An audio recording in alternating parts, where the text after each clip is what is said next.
The following program is intended for mature audiences. A democratic republic of sports. The Sportsocracy with ESPN Asheville hosts Tank Spencer and Jeremy Greene.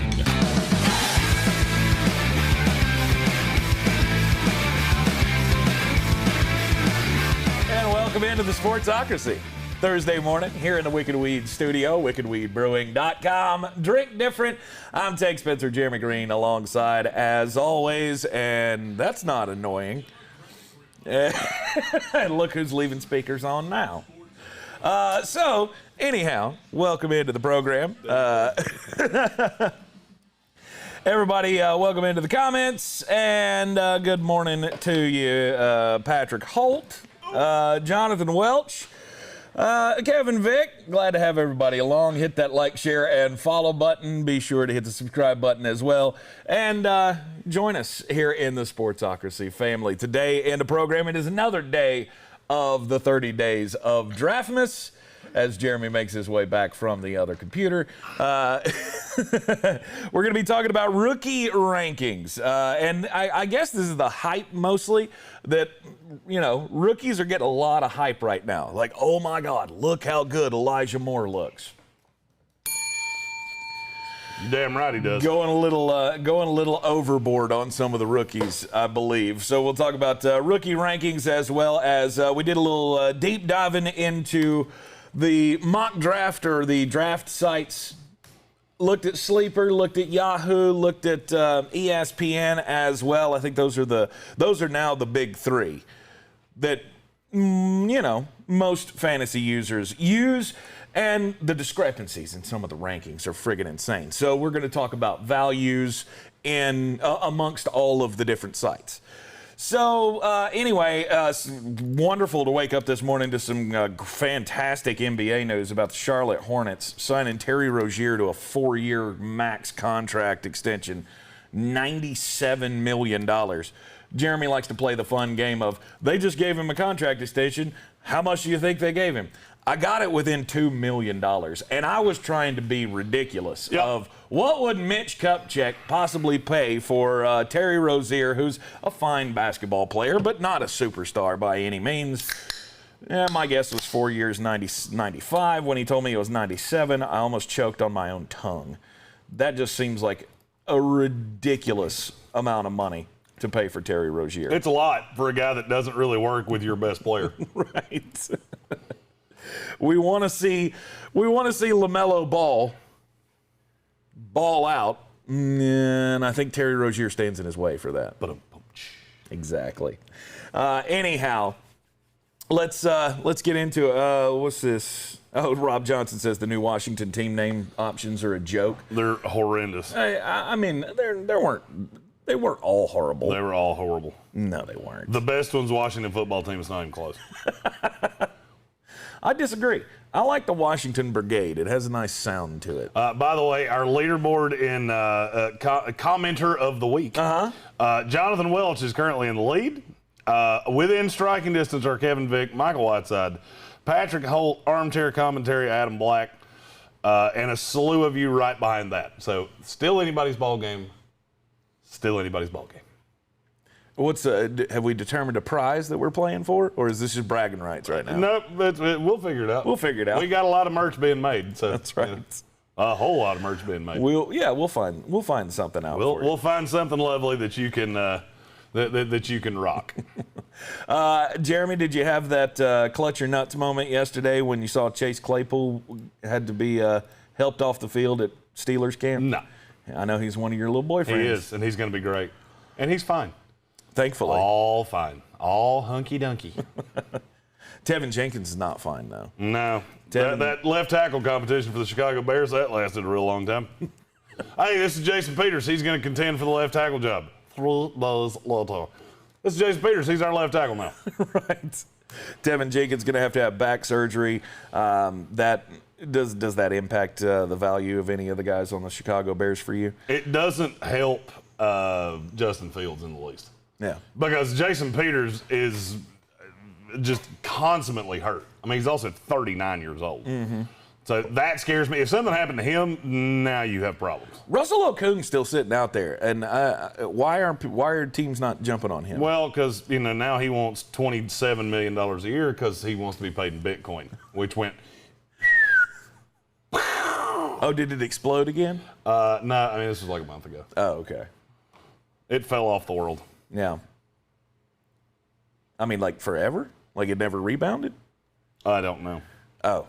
Okay. I can't do Bitcoin because it's backed up by nothing. Just like the U.S. dollar. It's backed up by gold. Come on, hit the bell. It's backed up by gold. Not much of it. You've been listening to those weird podcasts again, haven't you? No. Okay. No.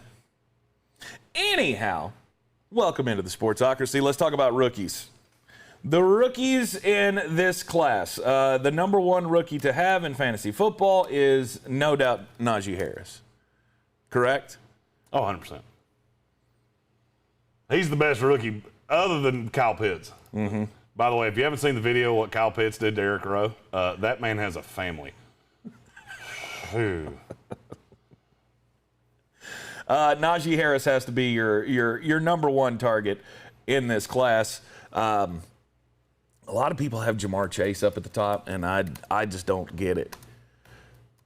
Especially, I mean, if you're playing in a dynasty, I can kind of understand the argument for Jamar Chase to be the number one ahead of Najee Harris because of, length of service doesn't always work. What was the average lifespan of a running back in the NFL is 2.5 years?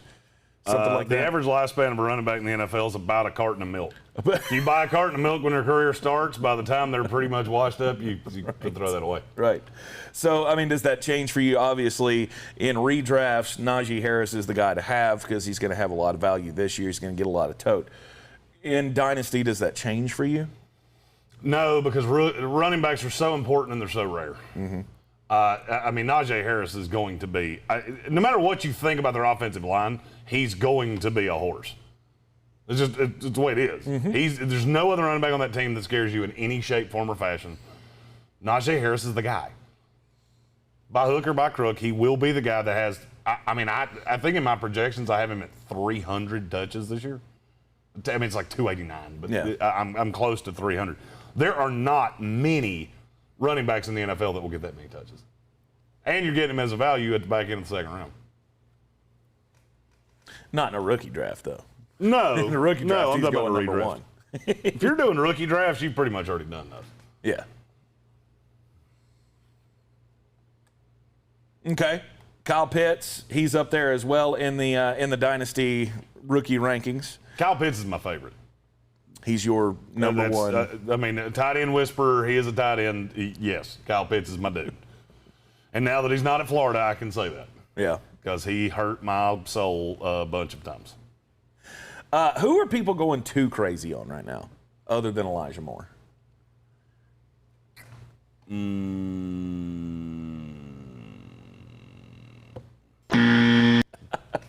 Nobody's going too crazy on Elijah Moore. Unless you're taking him in like the 5th round. That might be a little too crazy. Yeah. But Jalen Waddle's the one that, because he's looked good, I just don't buy Tua Tagovailoa at all. Mm-hmm. But very rare. I mean, name me a deep threat receiver ever that's had a mediocre quarterback that was really good for fantasy football purposes. There's not one.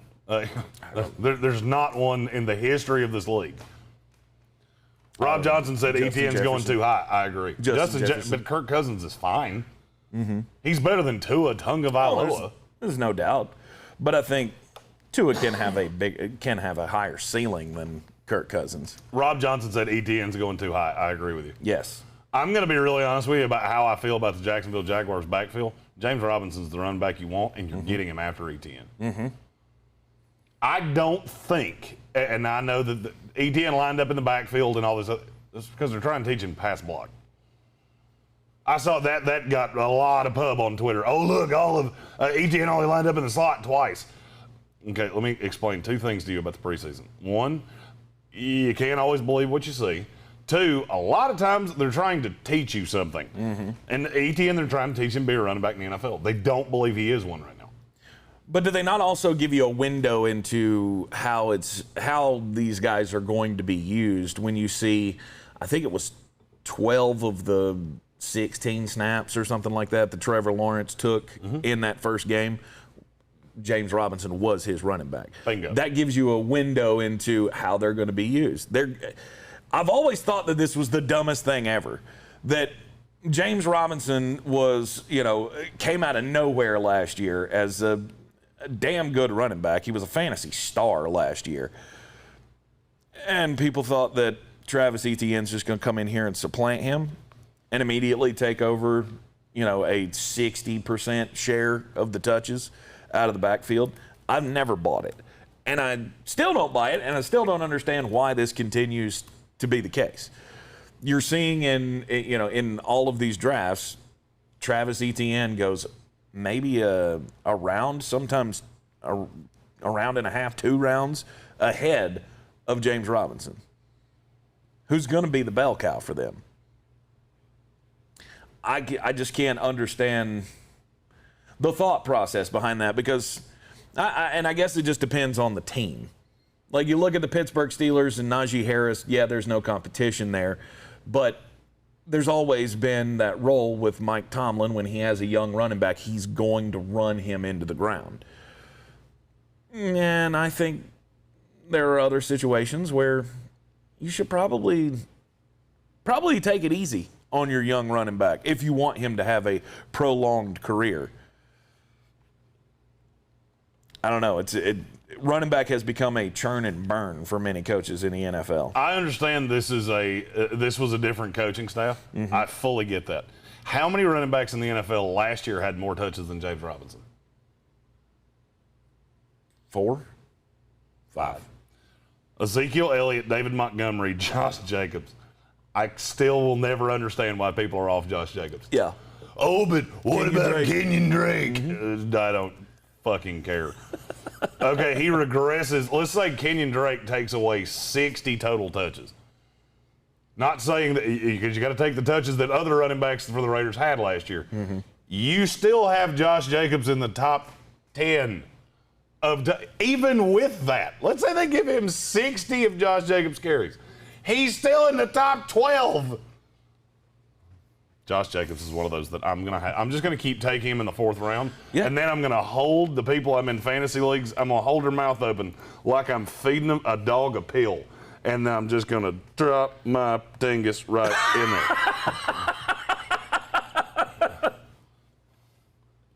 Just teabag them. I've been watching the league too much. Good Lord. Yeah, I don't understand the Josh Jacobs thing either. Scott Cutshall just had probably I'm going +4 on Scott Cutshall. Okay. He is on the board officially. He said the progression of Robinson last year guarantees he's number 1 there till he gives them a reason not to. Save the miles on Etienne, less invested in Robinson. Bingo. Guaranteed. That is one thing in fantasy football. I can always tell how good of a fantasy football player you are. And Scott Cutshall, I happen to know, and he is pretty good, by things like that. Because you don't realize with running backs, it is actually better for you to be less invested. Somebody said something earlier about Javonte Williams in Denver. I think it was Rob Johnson, and he was exactly right. That Javonte Williams this year could be exactly like Jonathan Taylor was last year, where he's almost borderline irrelevant for 10 weeks. Right. And then in the playoff weeks, that's the dude. Because they're trying to get him acclimated because they are more invested. The problem is, I don't know on a bad team if you're going to run him into the ground. And by run him into the ground, I mean, does he get 20-plus touches a game? And I would lend to no. Because by the time that happens, you got Melvin Gordon, who won't be back next year. You get a little burn. Javonte's running with the ones, but you still have Melvin Gordon, who does the heavy lifting because you can run him into the ground. That was a very long, cyclical explanation to get back. I had to grab a bunch of things at once right there. Jason Trump says, Tank, I think that people are hoping that ETN's going to be the Antonio Gibson from last year. Nope. It's not going to happen. They're not lining him up that way. I don't know if that's a comment on his ability to catch the football, but we talked about this 2 days ago with Antonio Gibson. He wasn't really used in the passing game all that much last year. that will increase this year. I believe. People still are hooked on the J.D. McKissick role, and I warn you about that. I'm not. The thing about ETN is I think the name is what's getting him drafted so high. But you have to look at it. The thing about ETN that I don't think people are putting enough into, and I heard, if you remember, I said this around the draft. Who was the player that Urban Meyer wanted so bad at 25? Kadarius Toney. Mm-hmm. Didn't get him because the Giants took him and broke Brian Haynes' brain. So what did they do? They took the next best player to run that move slot role. Mm-hmm. That's what he's going to be in the beginning. I'm not saying he's not going to line up at running back ever. He will. Mm-hmm. But you're having to take him in the 5th round, which makes no sense. I saw him go right behind Josh Jacobs just a few days ago, and that is asinine to me. Touches, if you told me right now Josh Jacobs had double the touches Travis Etienne did, I couldn't even begin to disagree with you. Right. Because I don't think there's any way he doesn't. That's one of the things about fantasy football where people fuck this up so often. Because you got to look at everybody and their opportunity cost. All right, Josh Jacobs, you don't think he's a great running back. Cool. Name me a way he does not touch the ball 250 times this year. 17-game season, tell me how he doesn't do it. Even split with Kenyon Drake. No shot. There's no shot of that. I agree. I'm talking about realistically. There's one word you can say right now that makes it make any sense. Hurt. That's it. If he gets hurt, that's the only way. Okay. And Michael Whiteside, +2 Michael Whiteside. Rookie running backs are typically hit or miss, just like CEH last year. Mm-hmm. You know why? Because a lot of running backs come from spread systems in college, and they can't block. Chuba Hubbard. I get asked more questions about Chuba Hubbard than damn near any other running back in the world. Yeah. And he is irrelevant for fantasy football. Yeah. It just continues to be baffling to me, going back to the Josh Jacobs thing, how he is, because I did some mock drafts this morning. I still got him up on my screen here. He went first pick in the 4th round. The guys that went ahead of him include Clyde Edwards-Helaire, David Montgomery, DeAndre Swift, Miles Sanders, Chris Carson, J.K. Dobbins, Darrell Henderson. Every one of those except J.K. Dobbins. Yep. No, And I have to say this about Clyde Edwards-Helaire. Oh, wait. Was she a great big fat person? That's the Jamal Williams memorial button. The only one of those that I'm starting to come around on is Darrell Henderson. I don't disagree with you. I just think that's going to be more of a split than people think. Mm-hmm. You know, we're talking about rookies. Xavier Jones, he's not a rookie, he's a second-year guy, but that's a guy that's going to get touched. In touch. By the way, I want to say this on camera because I said a slew of dirty words when I saw this yesterday. Okay. Tristan H. Cockcroft did a deep sleeper value guy list. I swear to you, I think he stole it off this show. Because it is every player I have said was a deep sleeper, and by the end of it, I was so pissed off, knowing there's no shot that he heard anything I've ever said. Mm-hmm. Just give me a shot. Like, ESPN already worked for you. Just let me write for the fucking website.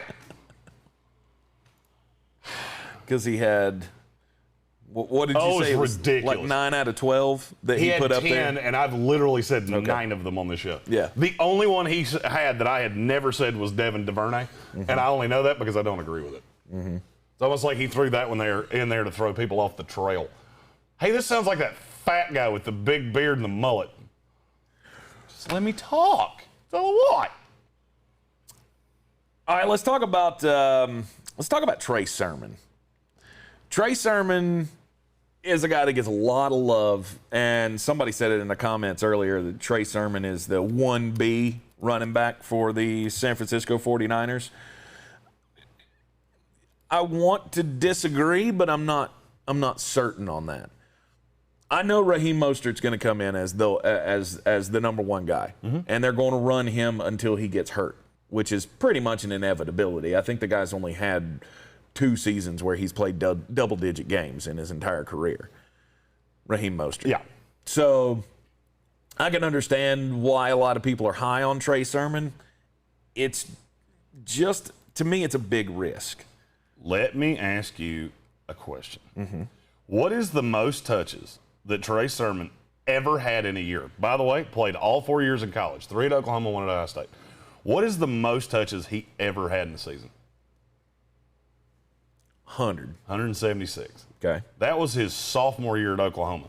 Last year when he was so good at Ohio State, 128. He's not a full workload guy. I've been trying to tell you this. The last top 24 running back for the San Francisco 49ers in fantasy football, the last startable running back week in, week out by average points per game was who? Don't know. Carlos Hyde. That's who the last one was. Okay. Guess who he played for? Not Kyle Shanahan. You're going to see them just run in 3 running backs constantly, and you're never going to know which one it is because they go hot hand. And I keep seeing people take Trey Sermon and go, oh, well, if Raheem Mostert gets hurt, yep, and if Raheem Mostert gets hurt, it will be Sermon as the head of the snake with Jeff Wilson and some other cock rag that's on that team that will wind up being the new 1C. Because that's what they fucking do. They've done it for years. It's been Kyle Shanahan's MO forever. Back to Washington, back to Atlanta, it's always been who he is. Yeah. And people keep losing their minds about Trey Sermon, and I'm like, that's all well and good. You do it. You do it, because I won't, ever. You won't ever take him. There is no shot. Because where he's going right now, he's going in, according to the fantasy football calculator, first pick of the 7th round. He's right at the top of the list of backups, like solid backups, other than Melvin Gordon. I'm still kind of out on Melvin Gordon going behind Trey Sermon. Because, I mean, he's at least going to start out the year really well. If we believe that Javonte Williams is going to take over that job eventually, then Melvin Gordon has a lot of value, right? He has more value than Trey Sermon. 100%. Because you know he's going to get dedicated workload at the beginning of the season. Now, maybe if your running backs are so good that you're just taking you're taking a running back in the 7th round that you think is going to be able to give you a lot of production in the playoff weeks. Because I could see that happening. I can't. Trey Sermon? I can't. I can't see his workload escalating, and here's the reason why. Because I've never seen Kyle Shanahan do it. Ever. I've never seen him do that. The hot hand rides forever. And Jonathan Welch said in the comments that Wilson's out until October because he's on PUP. Or Jeff, what'd I say? You said Wilson. Oh, okay. I was just clarifying which Wilson you were talking about. Here's the thing. They also have Elijah Mitchell, who I've told you about on this show. Yep. They also have Wayne Gallman. They also have JaMychal Hasty. I don't care what the name is. It's going to be somebody. There are 6 playable running backs on this team. They've interspliced 3 every year that Kyle Shanahan's been the coach. And it's going to continue to happen. Right. Trey Sermon will be that guy that infuriates you because you'll have him on your bench for every big week he ever has. And then he'll poop in his pants when you play him. Evan Doyle said here for the Zach Wilson and Deontay Smith hype train.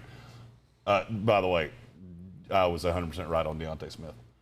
I have real good intel there because the coach at ECU, so happens to be a pretty good damn friend of mine. Deontay Smith's apparently been getting rave reviews in Bengals camp. You know why? Because he's a 6'6", 295-pound dancing bear that has great feet. Not as strong as you'd like him to be, but there's something there. It took me a second to figure out who you were talking about. I thought you were saying Devontae Smith wrong. I figured out who you were talking about eventually. I thought you were saying Devontae Smith wrong. Other rookie running backs to have. Michael Carter is the one that I can't wrap my brain around. He's the most talented Jet. Here's the problem. You remember that thing I just said about San Francisco? Where'd the coaching staff in New York come from? San Francisco. Lather, rinse, repeat. It's going to be infuriating. That's going to be another one of those fun little rinse cycles that you're never going to know. I can tell you watching one preseason game and hearing everything I've heard coming out of Jets camp, Michael Carter's no doubt the best running back on that team. Tevin Coleman's going to piss you off. Ty Johnson's going to get more tote than you think, and LaMichael Piron's still on that team. Not saying he's good, not saying he should get carries, but he probably will. In a redraft, how many running backs, rookie running backs, should be owned? In redraft? Yeah. 4? No, it's more than that. No, it's more than that. Let's see. Obviously, the big ones that we've already talked about. Kenny Gainwell should be owned because if something happened to Miles Sanders, especially with them releasing Kerryon Johnson, that is a bigger story than anybody will make it because he got hurt fucking again. Oh, poor Kerryon. Carry on, my wayward son. Still maintain he would have been a star if he could have just stayed fucking healthy. Yep, I agree.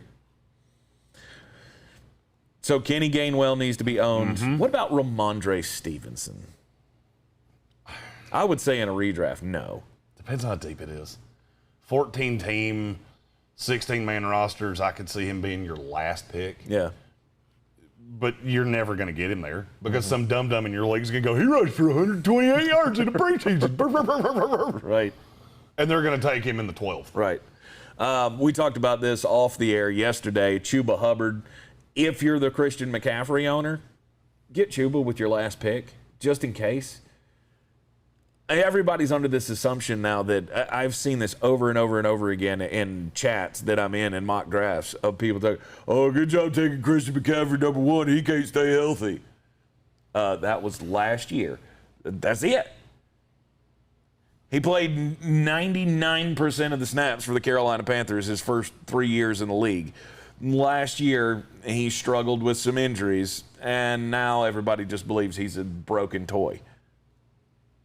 But on the outside chance that does happen, I think he's going to get massive workload if McCaffrey does go down, God forbid.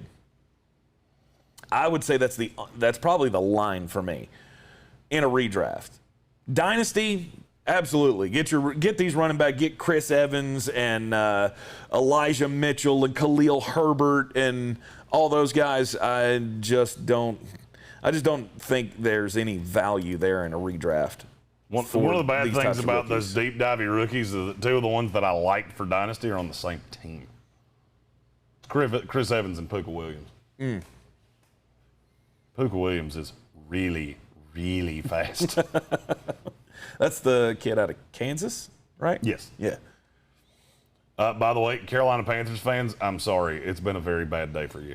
What happened? Your now number 1 wide receivers running currently are Terrace Marshall and Shi Smith because DJ Moore and Robbie Anderson have both left practice today. Oh, no. Oh, wait. Oh, wait. There is one running back that I think is way down on the list that might have some value for you, and it's Jared Dokes. That's another one of the guys that was on the Cockcroft list. Yeah, I could see a path where Jared Dokes does end up winning out this battle between Malcolm Brown and Myles Gaskin. Who else is on that team? Isn't there another one? Isn't there 4? Let's see. It's Jared Dokes. Jared Dokes, Malcolm Brown, Myles Gaskin. Salvon Ahmed. Salvon Ahmed. Yeah. Jared Dokes may be the most talented of those 4. I don't know that I can roster him at this point, but he's a guy that will be on my watch list in every single league I'm in. Okay. We pretty much ran through all of the running backs, the rookie running backs. Let's talk about the wide receivers. Rookie wide receivers: Jamar Chase, Deontay Smith, Jalen Waddle, Rondale Moore, Elijah Moore, Terrace Marshall. I think all those guys have pretty decent value. Terrace Marshall's the one I want to start with. If something comes out that Robbie Anderson or DJ Moore is hurt seriously, it was a hamstring for Robbie. I don't know what body part hurt on DJ Moore. They said it was a hard fall and he left the joint practice with the Ravens. That is all I know. It just came out. So if something came out that one of those 2 was serious, Terrace Marshall becomes owned in every redraft league. He has to be drafted in every redraft league because now he runs as the 2. Right. And then I think Shi Smith actually starts. He's not to the redraft point yet, but especially if it was DJ Moore. Robbie, I don't think does shit for Shi Smith. DJ does, because Shy's the guy that would run pre-snap motion, doing all the Curtis Samuel-y type things, because that's still going to happen. Even without Curtis Samuel, you're going to have somebody running pre-snap motion. There are not many coaches that did it more than Joe Brady. Not many play callers in the NFL ran more pre-snap motion than Joe Brady. And one of the things the Panthers believe is that Adam Gase does it less than any coach over the last 3 years, and that's one of the reasons they think they can get more out of Sam Darnold. So even if somebody gets hurt, that's why they drafted Trey Smith, was as insurance, because he's super pro ready. One of the earlier reports coming out of Panthers camp is that it appears to be a minor injury for DJ Moore. Yes. So hopefully that is the case. Robbie Anderson with the hamstring. Hamstrings always do concern me. I didn't mean to make anybody poo-poo in their pants, but Right. by the way, Zach Moss playing this weekend. Did you say play him this weekend? Playing this weekend. Oh, playing this weekend. Yeah, he's playing. I was like, this where weekend. the fuck are you playing daily fantasy for preseason? You can. You can? And I have. And I will. Interesting. Yeah, if your quarterback's not Again. Nathan Peterman, you're doing it wrong. Again, you need a meeting. No. It's football season. It's football season. I don't give a damn how bad the football is. It's still football. All right. Where would you draw the line on rookie wide receivers in a redraft? I mean, there's a slew that obviously need to be owned. All of the first round guys, obviously. Yeah. I don't know that you have to draft Rashad Bateman now. I'm getting nervous about the injury. It seems like the timeline on him gets pushed back every time I hear his name mentioned. Yeah. One guy that I have gotten a lot with the last pick in the draft that's just not being drafted is Amon-Ra St. Brown. Amon-Ra And I St. think Brown that's needs dumb. to be owned in every redraft league. Yeah. He may end up being the number one receiver for the Lions. He will certainly be the most talented receiver. It's just a question of how much they can get him the ball.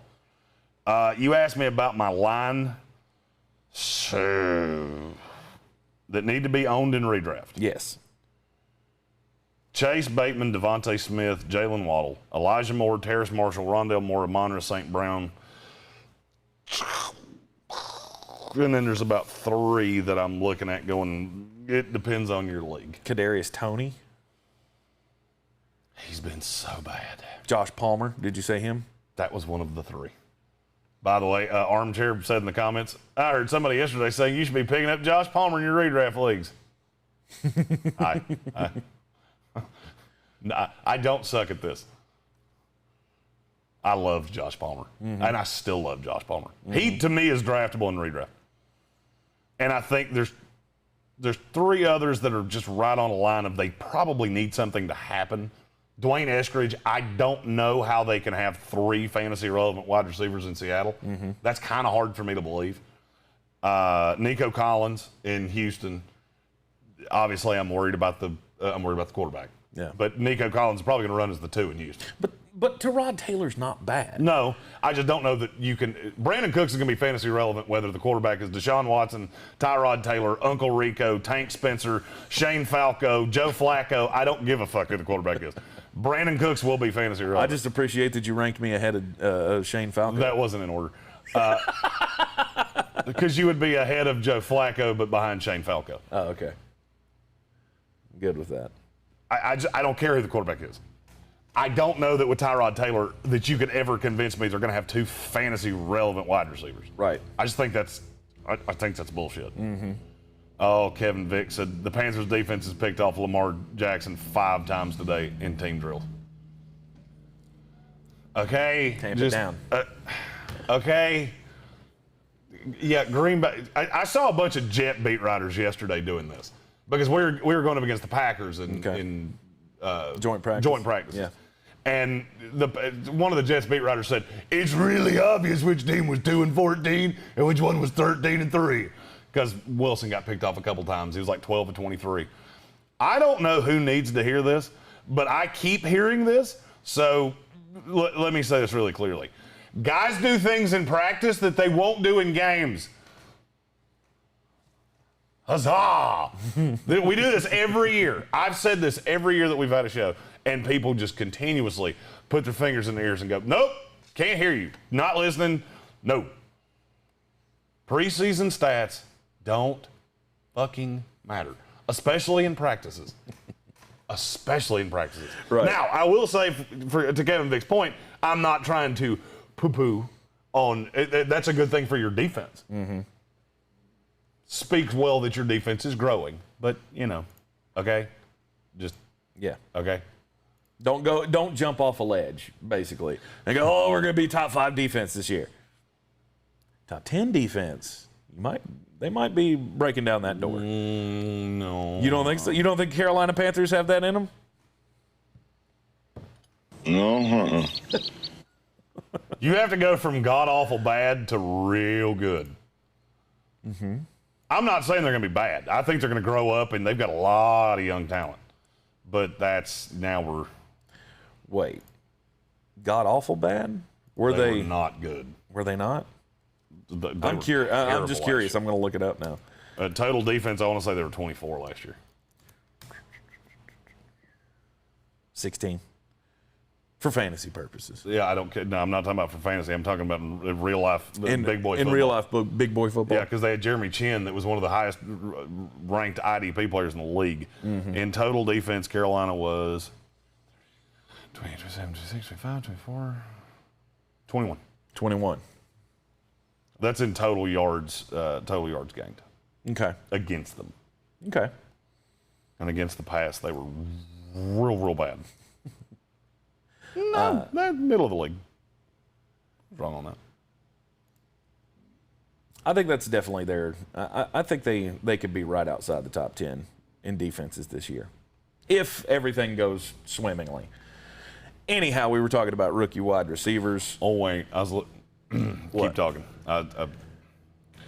Disregard every stat I just said because I was looking at the wrong thing. You keep talking, I'll get the right. I was looking at fucking offense. Okay. Because I searched it and it said the Jets were the best team in the league against the pass, and I went, that's not right. That wasn't even close. No, as a matter of fact, I believe we were last. Close to it. Yeah, we're bad. Close to it. I think it was the bottom 3 last year against the pass were the Falcons, the Cowboys, and the Jets. I believe that's how that went. Rookie wide receivers. Tylan Wallace.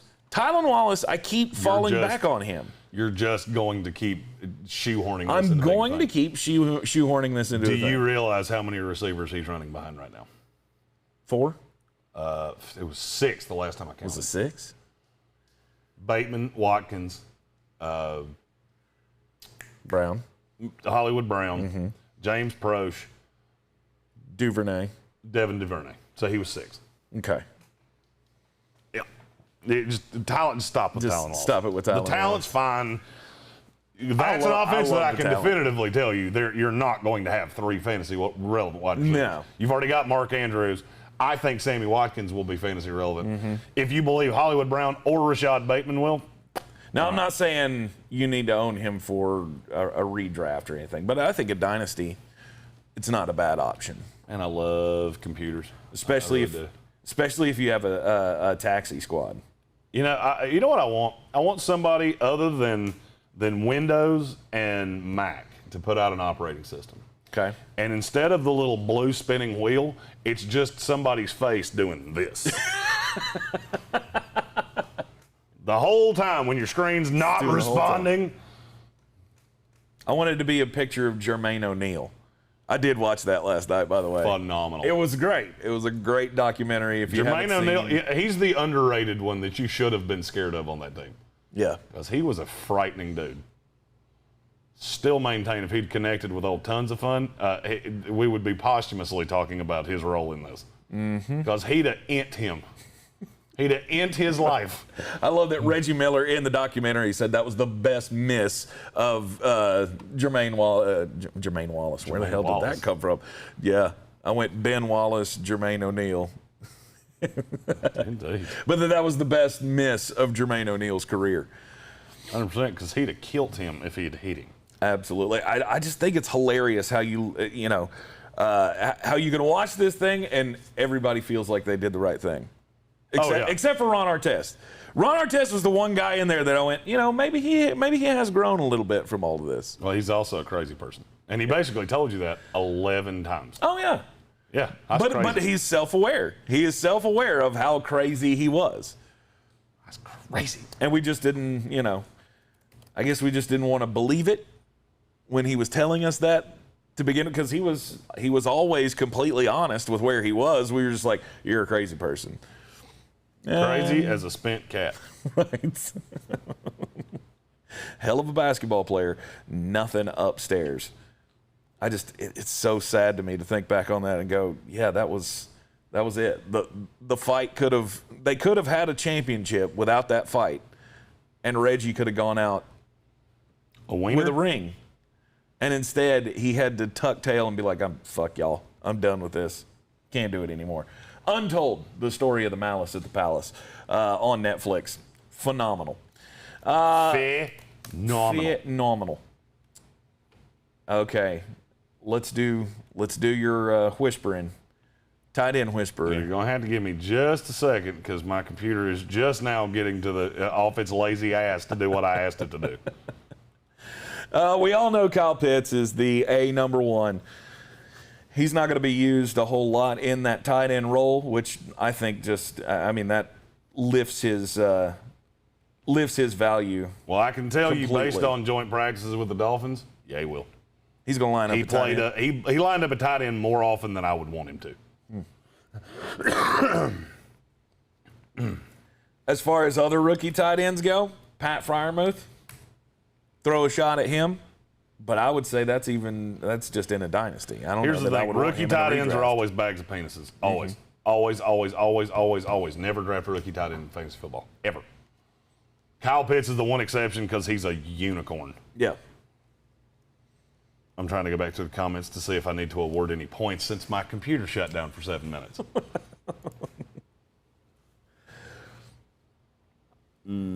Evan Doyle. No. Nobody's excited about the two-time Summer League champion Sacramento Kings. That's the dumbest thing in the world. That they're touting this like, yeah, look at the Sacramento Kings. Their young dudes beat the shit out of everybody else's young dudes. Great.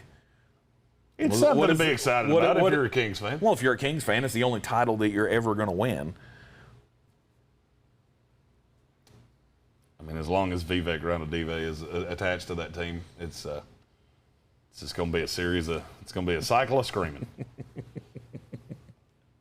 We were talking about that this morning. Like, Jeremy was looking on, Twitter at some of these breakdowns. Somebody did a ranking of like the top 10 most efficient scorers in the summer league. And he said, if I had a job where I had to focus on shit like that, I would blow my brains out. And I can't say that he's wrong, because I don't care. Somebody said to me the other day, hey, the Hornets have not looked good in the summer league. Who cares? These are all dudes that are not going to make the roster. 2 or 3 of them might make the roster. The rest of them are going to be playing in Greensboro. And do we really give a shit whether or not the Swarm is going to be any good this year? The Swarm. If I ask you, can anybody name who the G League champion was this year?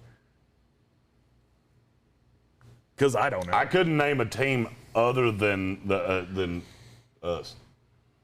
Rather than the Greensboro Swarm? Yeah, other than the team that's affiliated with the team that we're an affiliate of, I got nothing. Oh, come on. The Fort Wayne Mad Ants. Rio Grande Valley Vipers. Yep, I'm good. The Santa Cruz Warriors. Didn't they have one named the Mastodons or something? I don't know, and I don't care. You have talked way more about the G League than it should ever have happened. I'm just trying to tap dance till your computer's ready We're to good go. now. Okay.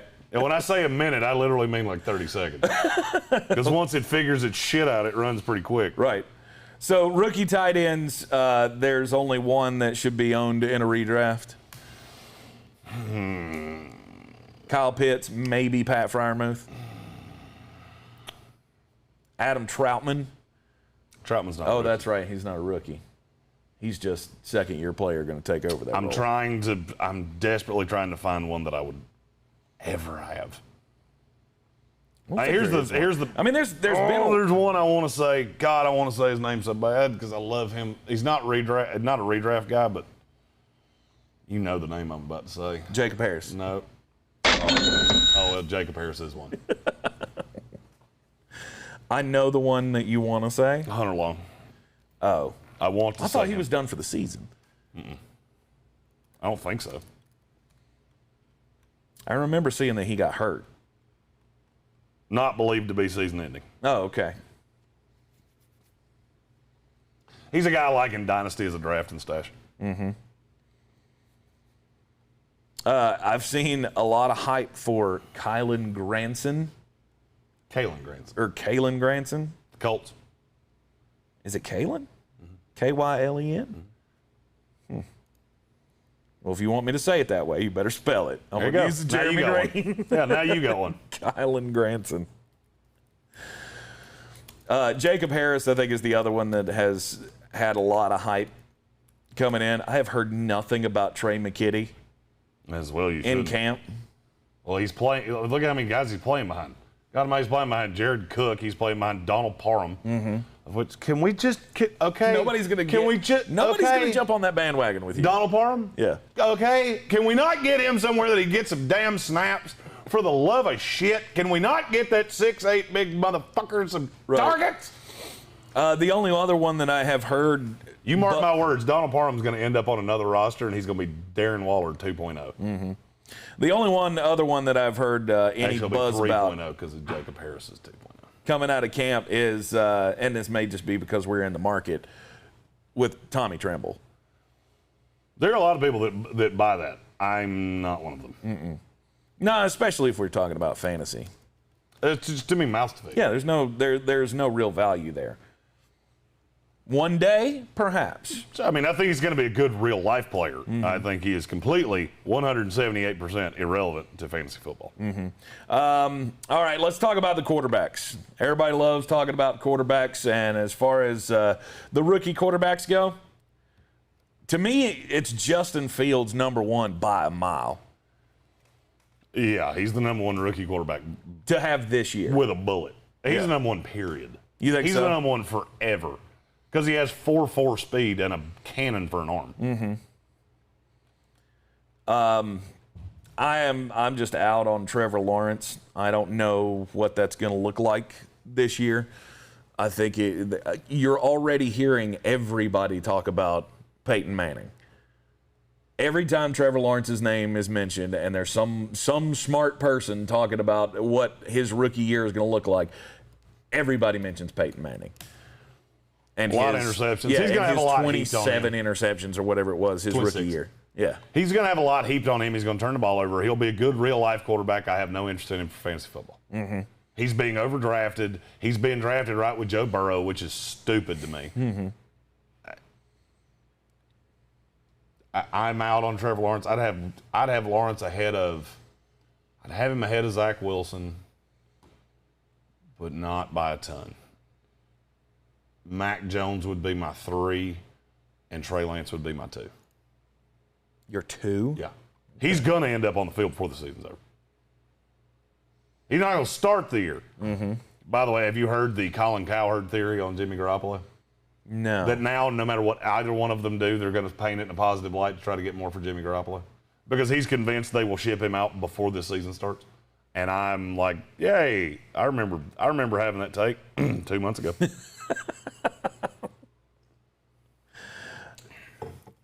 It makes a whole lot of sense that you would tout him and see if you can get bump that trade price up.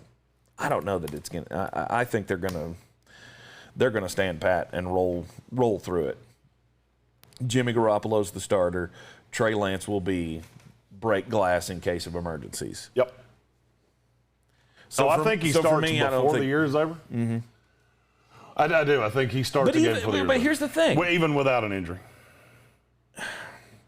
I just can't wrap my head around that. If you are okay, so say week 12 rolls around, and they're 10-2, and they have 10-2. They ain't that good. Really, they're good. They ain't that good. There'll only be one team in the NFL that's 10-2. Rob Johnson asked about Brevin Jordan. Love the talent, hate the team.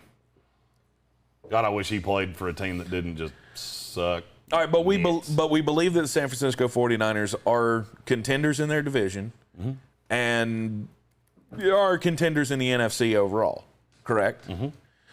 So let's say they're not 10-2. Let's say they're 9-3 after 12 weeks. I don't know when their bye week is. It might be in there somewhere. The numbers could be off, but the point still stands. Their bye week's week 6. Okay, they have a damn good record going into week 13. You want me to tell you how I think You this think goes? Trey Lance is going to start? I don't think you get that far. I don't, because here's how I think this goes. You start at Detroit, at Philadelphia. That's 2 wins. Then you go Green Bay, Seattle, at Arizona. I see that being 3 losses, and Trey Lance starts out on the backside of the bye. Okay. I do. It makes all the sense in the world. Trey Lance starts on the backside of the bye, and they try to get something for Jimmy Garoppolo at the deadline. He's already been traded at the trade deadline once. Yeah. I know there's not a lot of trades at the NFL trade deadline. I get that. There's more now than there used to be. I could 100% see it going that way.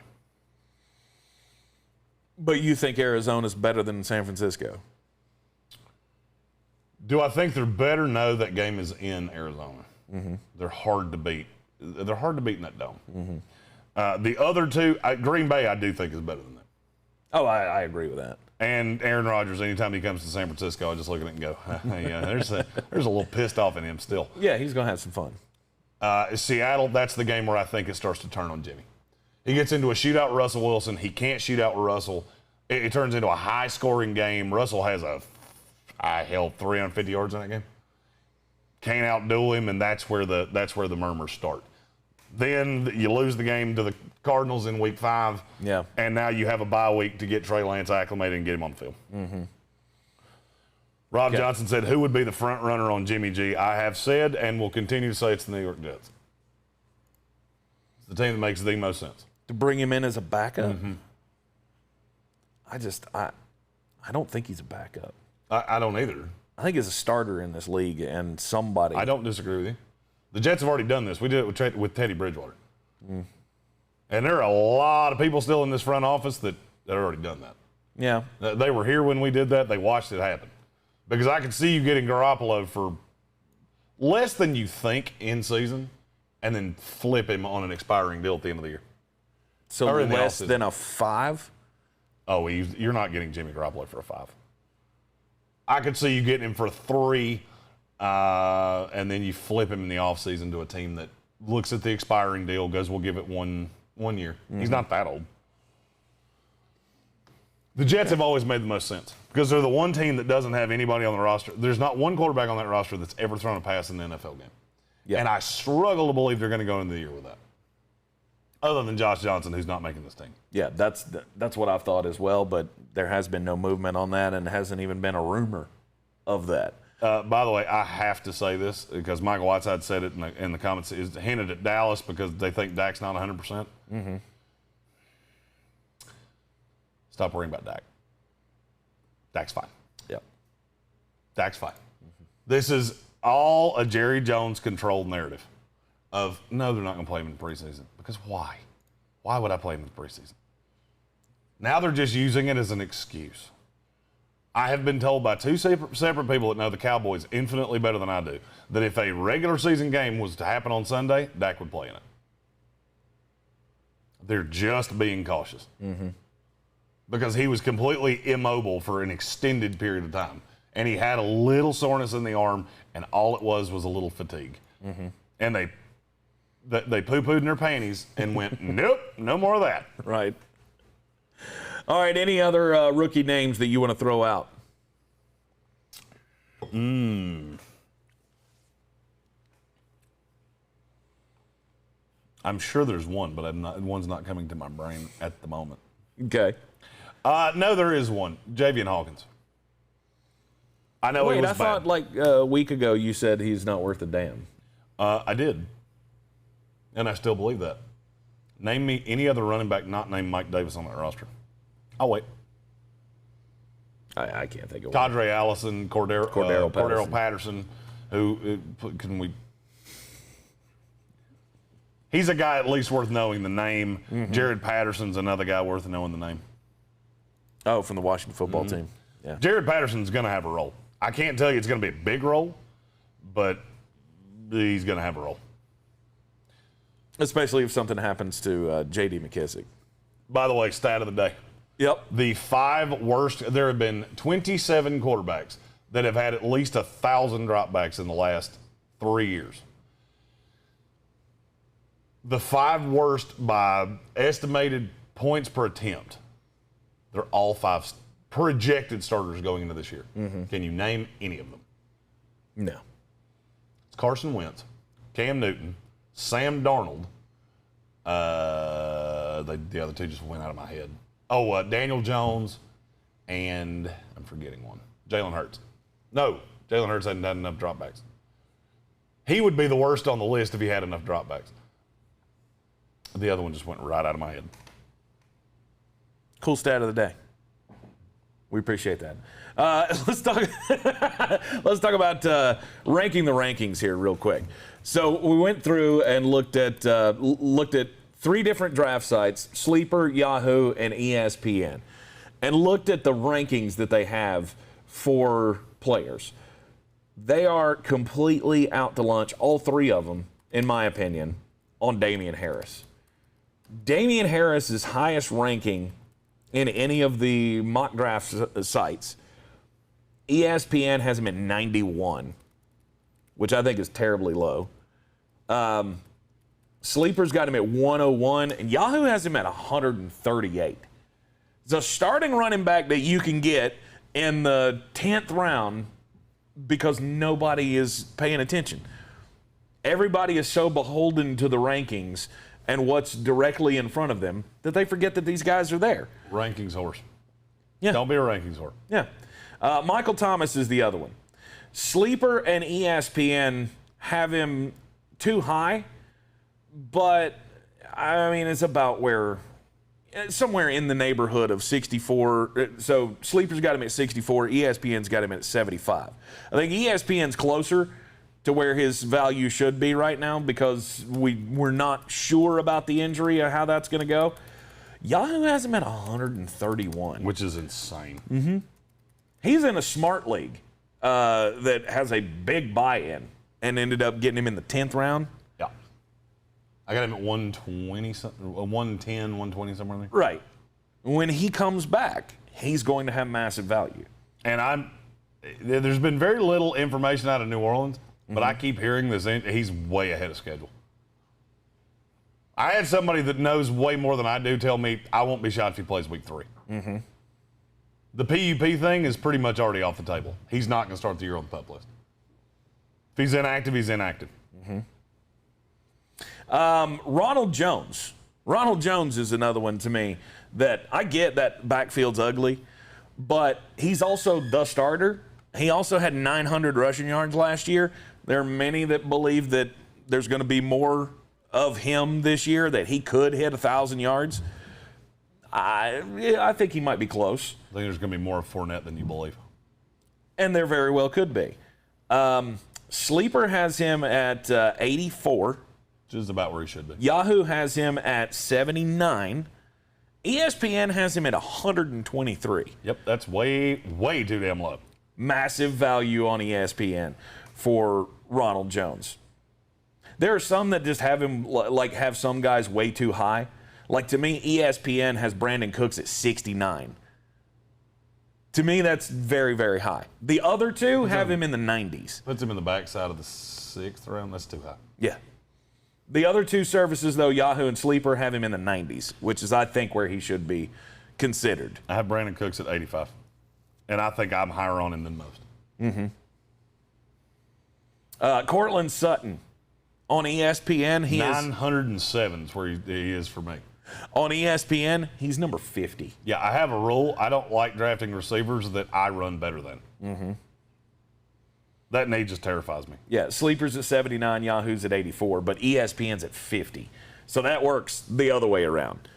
Like in an ESPN league, I will have Cortland Sutton nowhere. No. Logan Thomas. Where would you put him? So, funny story on Logan Thomas. ESPN did their fantasy football spectacular yesterday. Yeah. So it was a full day of ESPN fantasy draft coverage. I watched somebody take Logan Thomas in the 5th round. Ugh. It was an analyst draft, and somebody took Logan Thomas in the 5th round. And I was watching this in a bar, and I immediately went, and you didn't even call me. Because I would not have done that. To me, it's insane. Mm-hmm. The love on him has gone to a dumb place. Mm-hmm. ESPN and Yahoo have him at 82 and 83, respectively. I don't think that's bad.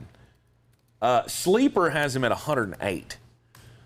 So if you can get Logan Thomas in the 10th round, 9th round. That's where I would want him. Right. To me, him and Robert Tonyan should go within a handful of picks of each other. Okay. And if they don't, somebody's doing it wrong. Mm-hmm.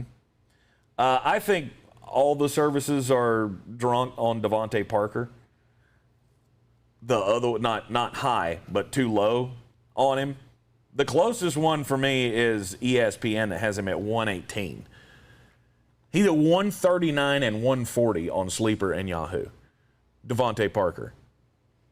I have him at 136. Do you? See, I think that's about where he should be going. I don't buy it. You don't buy any of them. No, there's too many mouths to feed. Because of Tua. No, it's not 100% that. For you to be one of the things that I don't like doing in fantasy football is buying myself into headaches. Mm-hmm. To me, the Miami Dolphins wide receiver, basically every skill position for the Dolphins. There's a series of them. That Tampa Bay running back room you were talking about. Yep. I would rather, let's see. Let me think of a good example here. A receiver that I would put around Devontae Parker. I would rather go Amon-Ra St. Brown. And it's not even fucking close. Okay. Because there's a chance he's going to get number 1 targets. He's just never going to be a headache. Mm-hmm. There will come a time in this season where you're going to have Devontae Parker, Preston Williams, Will Fuller, and Jalen Waddle out wide for the Dolphins, with Mike Gesicki and probably Hunter Long coming back at some point, with Gaskin coming out of the backfield. I don't like any piece I just said. It's going to be a headache. You're never going to know which one's going to do it, and I do my damnedest to stay away from that. Mm-hmm. I would rather go high upside rookie, guy that has a direct path to not being a headache. Yeah. I mean, tell me what could happen that you're going to know which receiver you want for the Dolphins week in, week out. Oh, what could happen? Mm-hmm. There's only one answer. There's going to be an injury. 2 of them get hurt. That's the only way it happens. Mm-hmm. Because Preston Williams, they do still like him there. He gets hurt a lot. But Jason Trump asked me, Darnell Mooney or Devontae Parker. It's Mooney by a mile. I think I have Mooney 20 spots ahead of Devontae Parker. I'd agree. Again, not a headache. If Justin Fields is the starter for Chicago, I know definitively Darnell Mooney is the number 2 wide receiver and probably the number 3 target. Mm-hmm. I would put Cole Kmet ahead of him because Kmet's going to run. Kmet will run as the number 1 tight end, but you'll see Jimmy Graham around the red zone because he is still a touchdown getter. Right. I hate that damn. Hate Jimmy Graham. Who's the most trusted group of analysts from any of the sites?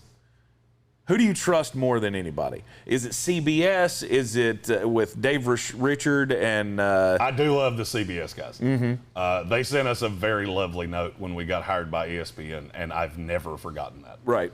So did Stefania Bell and Matthew Berry. Mm-hmm. I've never forgotten that either. Mm-hmm. So I use that group I just said a lot, and then I do a lot of the DFS guys. Mm-hmm. Al Zedenfield, who is a hammer of a DFS player. I tend to lean more on the DFS guys than I do on the widespread fantasy. Okay. To me, by far and away, the best analysts are at ESPN. I think so. Michael Whiteside said us, plus 100. Yeah. Which is crazy that I think their rankings suck something awful. Well, it's because they got like 400 people that the way ESPN does their rankings makes my head hurt.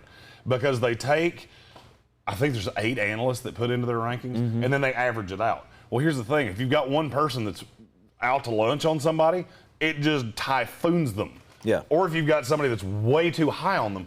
I'm not a fan of doing averages like that. I would rather you put out your rankings side by side because use the two of us. Our rankings look nothing alike.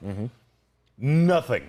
By the way, one of the things that Patreon guys are going to get is a video weekly that will be behind the paywall for Patreon, where I will give you my board for DFS every week.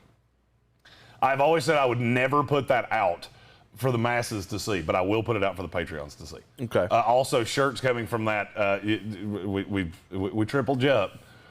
So those are all those things are coming. I got a big list on my desk of things that have to be done, and that I just got to that. So. And if you are interested in becoming a Patreon subscriber, you can find us on Patreon. Just search The Sportsocracy or go to patreon.com/thesportsocracy. And you get your name at the end of all of our videos. That's right. That's right. Pretty soon you'll get your name highlighted in the comments on YouTube. Right. As soon as I figure out how to make that work. Because it's annoying. My point being here is that I trust ESPN analysts more than anything, but I don't think I trust their rankings. I think I trust their rankings the least out of everybody. They seem to continually be the outlier. I'm just going to give you a couple of more examples of Laviska Shenault. Where are you drafting Laviska Shenault? 8th round. 8th round? I have him at, I think I have Laviska at 82, 84. Okay. ESPN has him as 66. It's a 6th round pick for Laviska Shenault. Meanwhile, on the other two sites, they got him, Sleeper's got him at 95, and Yahoo's got him at 106. Yahoo's wrong. I understand, but I'm not paying up big on ESPN for Laviska Shenault. I like him more in that 8, 9, 10 round area. You know whose rankings I pay attention to? Who's that? Mine. Yours? Yeah, I pay attention to mine. I do not really care what any of these other guys think. Right. I mean, I like hearing that. To be honest with you, most of the fantasy content I consume is not to change how I think about anything. It's because I like hearing people talk about it. That's why we do a show that's so fantasy and football eccentric. Because that's what we like to talk about. We like football. We like fantasy football. Michael Gallup. Gallup is a guy I've been taking in the back end of the 9th, beginning of the 10th. He's at 72 on ESPN. The others have him in the hundreds. I would say ESPN, in terms of rankings, they are closer to me on Michael Gallup than the other two are. Chase Edmonds. Chase Edmonds I have in the 7th round. He's behind Harris. He's behind Mike Davis. He's behind all of the starting running. I think he's the last starting running back. So you're in lockstep with Sleeper and Yahoo. Sleeper's got him at 73. Yahoo's got him at 67. ESPN has him at 42. That's way too high. It's way too high. So, I mean, this was just another example to show you there are values out there depending on the sites that you trust. And don't trust ESPN's rankings. Or at least if you're going to do ESPN leagues, hope you have your own rankings or Jeremy's rankings. And I don't. All of you lovely people will have my rankings, which that's really all you need to just. You remember the thing I said about the dog and the pill? Just yeah. Doop, doop, doop. I'm Tank Spencer. He's Jeremy Greene. We are live in the Wicked Weed studio, as always, wickedweedbrewing.com. Drink different. Join us this afternoon on ESPN Asheville, 92.9 FM, 880 AM, and 1400. And you can take us with you everywhere you go, live or on demand, on the iHeartRadio app. Have a great afternoon. We will see you on the radio side, and then again back here in the Wicked Weed studio tomorrow morning. Thank